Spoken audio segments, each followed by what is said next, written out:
আমরা 4 বোন 1 ভাই, মধ্যবিত্ত ফ্যামিলি থেকে আসছি আমি। আমার বিয়ে হয় 2002-এর 17ই এপ্রিল এবং 6 মাস পর্যন্ত আমি ভালোই ছিলাম। তারপর থেকেই আমার লাইফে চলে আসে এক বিরাট ঝড়। বিয়ে অবস্থায় আমি আমার বোনের হাজব্যান্ড থেকে আমি হয়েছি। হ্যাঁ, বোনের হাজব্যান্ড থেকে হয়েছি। আমার বিয়ের 6 মাসের মাথায় আমার বোনের হাজব্যান্ড আমাকে করে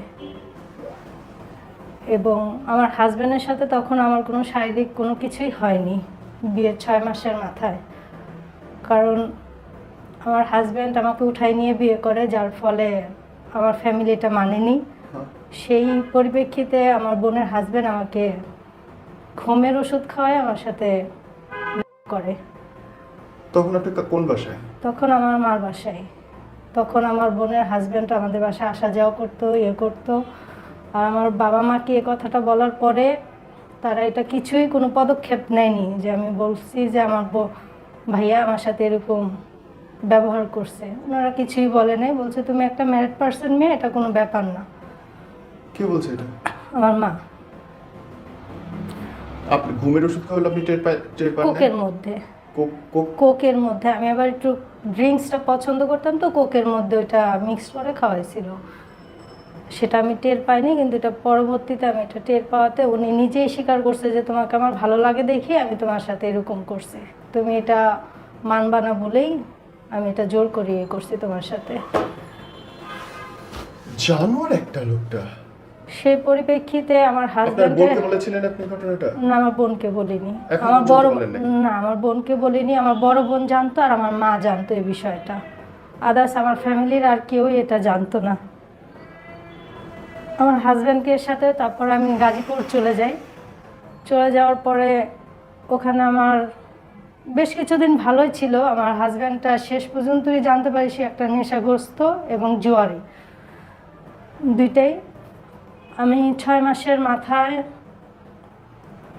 এপ্রিলের দিকে 2003-এ আমি একবার কনসেপ্ট করি। সেটা আমার হাজব্যান্ডকে বলি, কিন্তু সে আমার হাজব্যান্ডটা কোনো রেসপন্স ছিল না। আমার প্রথম বেবিটা মিসক্যারেজ হয়ে যায় 6 মাসের মাথায়। ওর অত্যাচারে আমার মিসক্যারেজ হয়ে যায়। ও আমাকে অনেক টর্চারিং করে, মানে মানে আমার হাজব্যান্ড শারীরিকভাবে টর্চারিং করে। আমার বাবার বাসা থেকে টাকা এনে দিতাম যৌতুকের জন্য, তো ওইটা দেয়নি দেখে ও আমাকে অনেক মারে, আমার পেটে লাথি দেয়। আমার প্রথম বেবিটা মিসক্যারেজ হয়ে যায় 6 মাসের মাথায়। 2004 সালে আমার সেকেন্ড বেবিটা কনসেপ্ট করে এবং এপ্রিলের থেকেই শুরু হয় আমার প্রচণ্ড ব্লিডিং। তারপর ডক্টরের কাছে যাই। ডক্টর অনেক ট্রিটমেন্ট করার পরে বেবিটা রাখে। অনেক করার পরে জুন মাসের 21 তারিখে আমাকে সিজার করায়। 8 দিন হসপিটাল থেকেই আমার বেবিটা সিজার করায়। সেই মুহূর্তে আমার হাজব্যান্ড আমার কাছে ছিল না।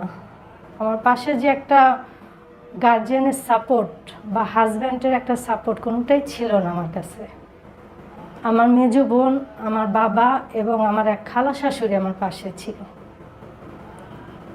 2021 সালে আমার বেবিটা হওয়ার 6 মাসের বাবা মার সাথেই থাকি। 7 মাসের সময় আমার বেবিটা নিয়ে গাজীপুর চলে যাই। সেখানেই আমার হাজব্যান্ড ঘরে যেয়ে দেখি যে জুয়া খেলতেছে ফ্রেন্ড সার্কেল নিয়ে। আমার শ্বশুর বাবা আবার রাজশাহী গেছিল আমার চাচা শ্বশুরের কাছে। সেই মুহূর্তে সে জুয়ার মধ্যে আমাকে বাজি রাখে। হ্যাঁ, জুয়ার মধ্যে আমাকে বাজি রাখে, সে যদি হারে তার ফ্রেন্ডের সাথে আমাকে থাকতে হবে। সেই রাতেই আমি আবার চলে আসি, আমার খালা শাশুড়িকে নিয়ে আমি ঢাকায় চলে আসি। তারপর থেকে আমি সেপারেশনে আছি আমার বেবিটা নিয়ে। ওই দিন কি আপনার জামাই জিতেছিল? আমি খোঁজ নেইনি।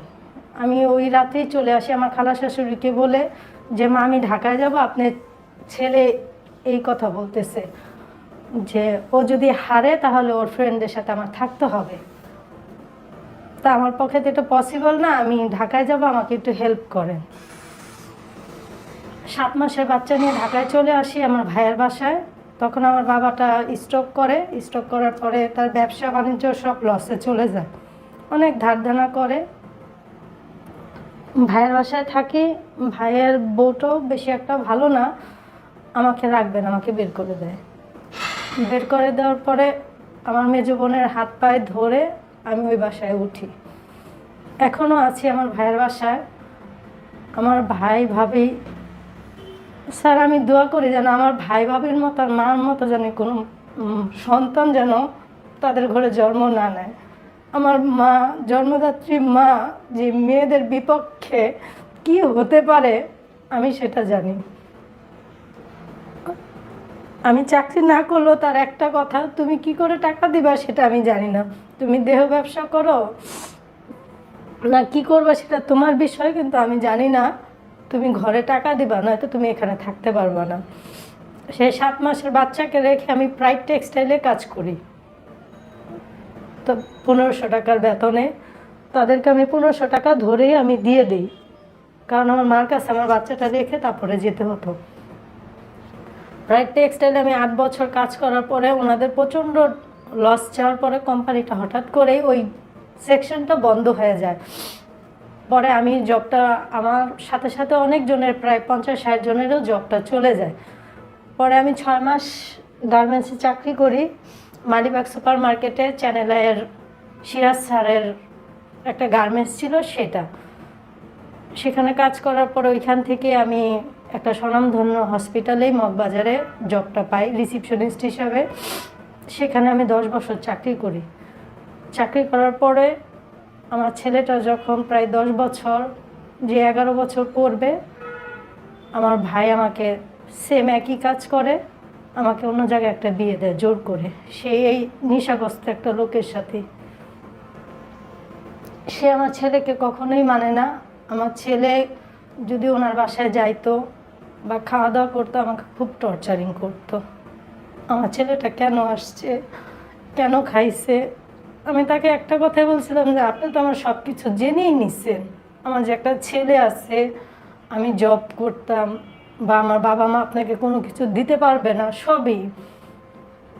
আমি আজকে 15টা বছর আমার ভাইয়ের বাসায় থেকে লাঞ্ছিত ছাড়া কিছুই হয়নি, ভাই বাবির কাছ থেকে আর মার কাছ থেকে। আল্লাহ যেন আমার মার মতো যেন কোনো ঘরে এমন মা যেন না দেয়।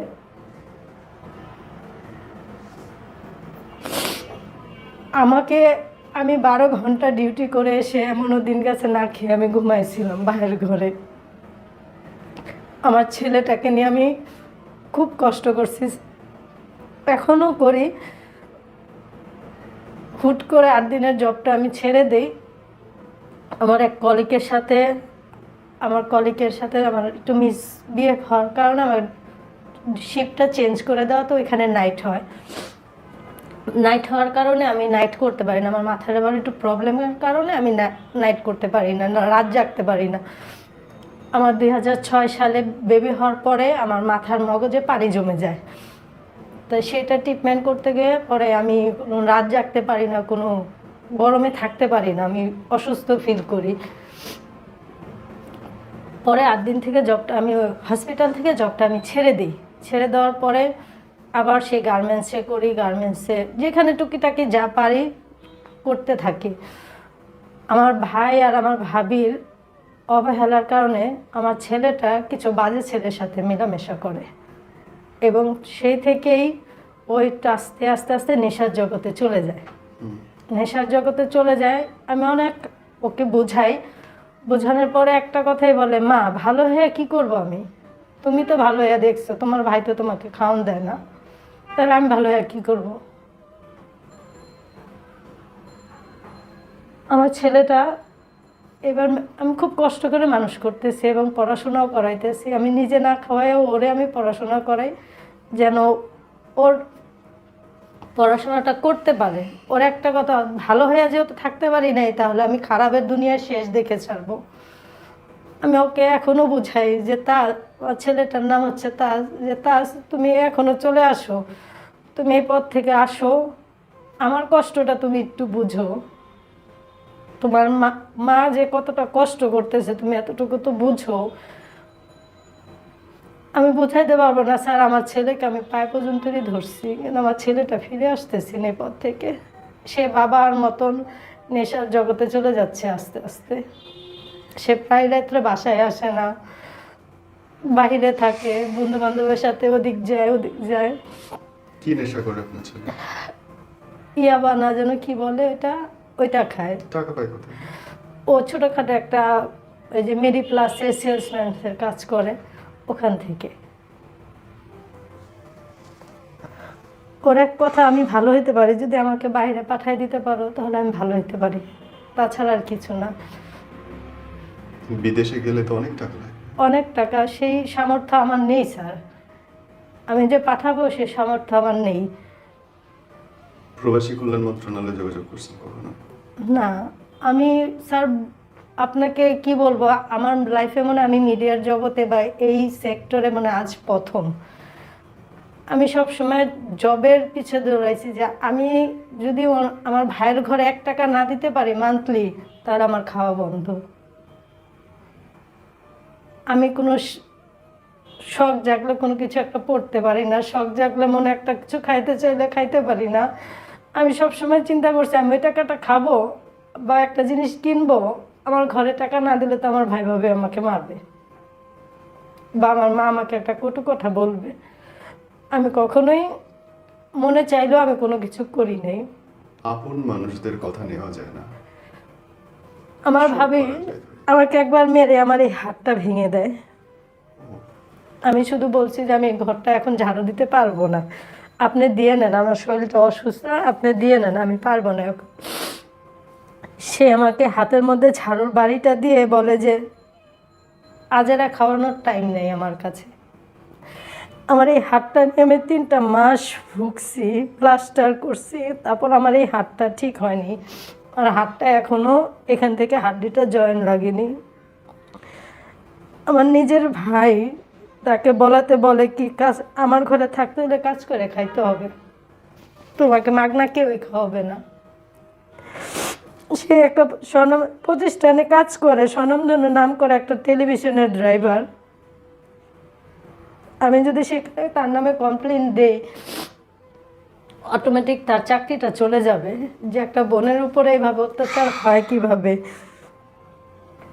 আমি প্রতিনিয়ত আমার ফ্যামিলি থেকে আমি বঞ্চিত। আমি একটা সিঙ্গেল মাদার হয়ে আমার ছেলেটাকে আমি মানুষ করতেছি। আমার কোনো বোন, আমার কোনো মা ভাই কেউ আমাকে হেল্প করতেছে না। সেকেন্ড ম্যারেজটা ঠিক না। সেকেন্ড ম্যারেজটা আমার ছেলেটার কারণে আমি ডিভোর্স দিয়ে দিচ্ছি। আমার ছেলে, হ্যাঁ, আমার ছেলেটাকে দেখতে পাইতো না, বা ওর সপ্তাহে হাফ ক্লাস থাকলে বৃহস্পতিবারে যেত আমার বাসায়। ওই কেন যাবে, কেন খাবে, আসছে কেন, এই কারণে আমার ওই সংসারটার মধ্যে প্রতিনিয়ত আমার সাথে ঝগড়া লাগতো। এখন আপনি কাজ করেন কি তাহলে? আমি এখন এই রিসেন্টলি 1 সপ্তাহ ধরে ওই জবটা ছেড়ে দিচ্ছি। যেখানে করতাম ওইখানে আমাকে মানে 3 মাস যাবত কোনো স্যালারি দেয় না। মানে ওই প্রতিষ্ঠানটা এরকমই, হুটহাট স্যালারি বন্ধ করে দেয়, আবার হুটহাট করে স্যালারিটা দেয়। তো যার কারণে আমি জবটা ছেড়ে দিছি, যে আমি যদি ঘরে টাকা না দিই তাহলে তো আমাকে খাবার দিবে না। তাহলে ওনারা তো মনে করতেছে আমি ডিউটি করতেছি বা জবে যাচ্ছি, আমি তো বেতন পাই, তাহলে আমি টাকা কি করি? আপনি যদি যারা দেখতেছে তাদের জন্য কিছু বলতে চান? আমি শুধু একটা কথাই বলবো, আমি আমার ছেলেটাকে মানুষ করতে জীবনে অনেক কিছুই স্যাক্রিফাইস করছি। শুধু আমার ছেলেটাকে আমি এই ভুল পথ থেকে ফিরে আনানোর জন্য তাদের কাছ থেকে সহযোগিতা চাই, তাছাড়া আর কিছু না। আমার ছেলেটা যেন ওর বাবার মতো না হয়, বা একটা সিঙ্গেল মাদার যে কত কষ্ট করে একটা মানুষ সমাজে চলে বা কত অপমান হতে হয় আমি জানি। আমার বাবা মার কাছে আমি কখনোই ছিলাম না ওইরকম। আমার বাবার ব্যবসাটা ড্যামেজ যাওয়াতে আমার ভাইরা এরকম করতেছে আমাদের সাথে। আমার 3টা বোনই সেপারেশন আলাদা আছে, যার যার মতো সংসার নিয়ে, কেউ কার খোঁজ নেয় না, কেউ কার কাছে যোগাযোগও করে না, সবাই সবার মতো করে আছে। আপনি কি জানেন সব প্রবাসীরা দেখতেছে, তারা যদি কেউ আপনার ছেলেকে বিদেশে নিয়ে যায় বা চায়, সেটা চান আপনি? কেউ যদি ওরকম সহযোগিতা করে তাহলে অবশ্যই আমি তাদের ডাকে সাড়া দিব। যদি বলে যে আপনার ছেলেকে আমি নিয়ে যাব ভালো করার জন্য, এইটা করণীয়, আমি সব করতে রাজি আছি। শুধু আমার ছেলেকে এই পথ থেকে ফিরিয়ে নিয়ে আসতে চাই। ফোন নাম্বারটা বলেন। 019370674428 আবার 019370674428। আমি একটা সিঙ্গেল মাদার হয়ে শুধু এতটুকুই বলবো, আমার সন্তানকে আমি এই পথ থেকে ফিরিয়ে নিয়ে আসতে চাই। আমার ছেলেটার পড়া বন্ধ হয়ে গেছে, আমি আর পড়াতে পারছি না, কারণ এখনকার যে পড়াটা খরচটা আমার কাছে ব্যয়বহুল হয়ে যাচ্ছে।